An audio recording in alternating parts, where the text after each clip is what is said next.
বিশ্ব হোমিওপ্যাথিক দিবস রাজ্যভিত্তিক শুভ সূচনা অনুষ্ঠিত হয় প্রজ্ঞা ভবন হল নাম্বার 1-এ। উপস্থিত ছিলেন রাজ্যের মুখ্যমন্ত্রী ডক্টর মানিক সাহা, হোমিওপ্যাথিক বিভিন্ন ডাক্তার সহ অন্যান্য আধিকারিকরা। এবারের বিশ্ব হোমিওপ্যাথিক দিবসের থিম হচ্ছে অধ্যয়ন, অধ্যাপন, অনুসন্ধান।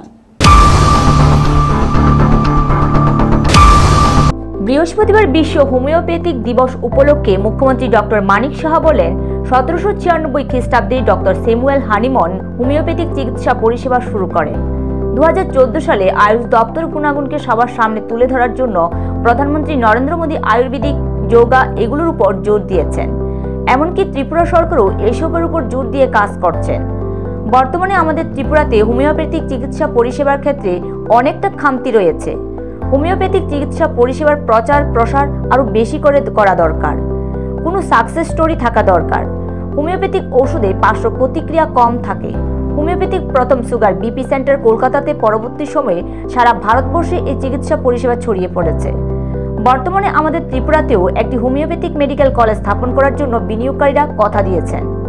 মুখ্যমন্ত্রী ডক্টর মানিক শাহ আরও বলেন, বিশ্ব হোমিওপ্যাথিক দিবস আজকের যে থিম সেটা খুবই সময় উপযোগী। আমাদের প্রতিজ্ঞা করতে হবে, আমরা শুধু হাসপাতালে গিয়ে বসে প্রেসক্রিপশনই দেব না, পাশাপাশি রোগীদেরকেও এর গুণাবলী সম্পর্কে প্রচার করতে হবে, বোঝাতে হবে। আমাদের যে সাইন এন্ড সিমটম সেগুলো আমরা দেখতে পাই, সেগুলো কিন্তু অনেক সময় হোমিওপ্যাথিকে সেটা সেই চিকিৎসা কিন্তু আছে। আমরা মাননীয় প্রধানমন্ত্রী শ্রী নরেন্দ্র মোদী যে 2014-তে যখন আসলো, আয়ুষ যে একটা ডিপার্টমেন্ট, তার গুরুত্ব আপনারা চিন্তা করুন যে হোমিওপ্যাথিকে কিন্তু সেভাবে এর আগে কেউ গুরুত্ব দেয়।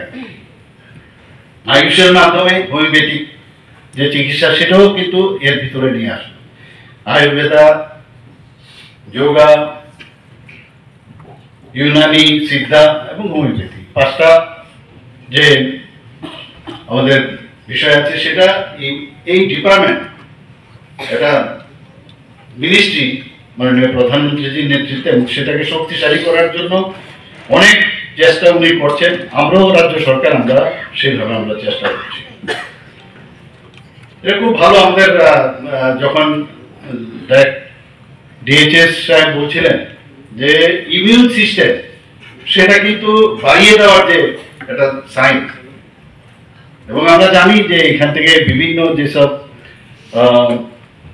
সাবস্টেন্স, হোমিওপ্যাথিকের ওষুধের যে সাবস্টেন্স তৈরি হয় সেটা প্লান্ট থেকেও আসতে পারে, অ্যানিম্যাল কিংডম থেকে আসতে পারে, মিনারেলস থেকেও আসতে পারে, কেমিক্যালস থেকেও আসতে পারে। সেটাকে ডাইলিউট করে অ্যালকোহল বা হাইড্রো অ্যালকোহল যেটা আছে তার মধ্যে বা অন্যান্য সাবস্টেন্সের মধ্যে, লিকুইডের মধ্যে, সেটাকে ডাইলিউট করে যে দেওয়া কম মাত্রায়, মানে সেটা কোনো অবস্থায় শরীরেও কোনো সমস্যা হয় না, অথচ ইমিউনিটি ডেভেলপ করে যে রোগটা আছে আমরা, এগুলো কিন্তু বিষয়ে আরো প্রচার করা দরকার। আমরা এটাও জানি, অনেকে বলে যে অ্যালোপ্যাথিক যদি মেডিসিন যদি খায়, যেহেতু অ্যালোপ্যাথিক মেডিসিনের উপর ডিপেন্ডেন্সি থাকে, কিন্তু হোমিওপ্যাথিক মেডিসিনের উপর কিন্তু ডিপেন্ডেন্সি আসে না।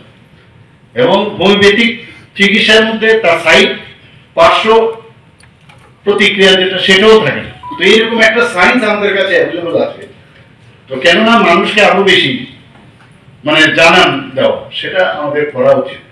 খালি গেলাম, খালি হসপিটালে বসলাম বা প্রাইভেট প্র্যাকটিস করলাম, পাশাপাশি এগুলো নিয়ে কিন্তু বেশি করে আলোচনা যদি না হয়, মানুষ কিন্তু জানতে পারবে না। এবং আমি আশা করি যে আগামী দিনে আমাদের যে ডিসঅ্যাডভান্টেজগুলো আছে, ডিসঅ্যাডভান্টেজগুলোকে অ্যাডভান্টেজ যে সুবিধাগুলো আছে সেগুলো নিয়ে মানুষের কাছে। নিজস্ব প্রতিনিধি রিপোর্ট, এশিয়ান টাইমস।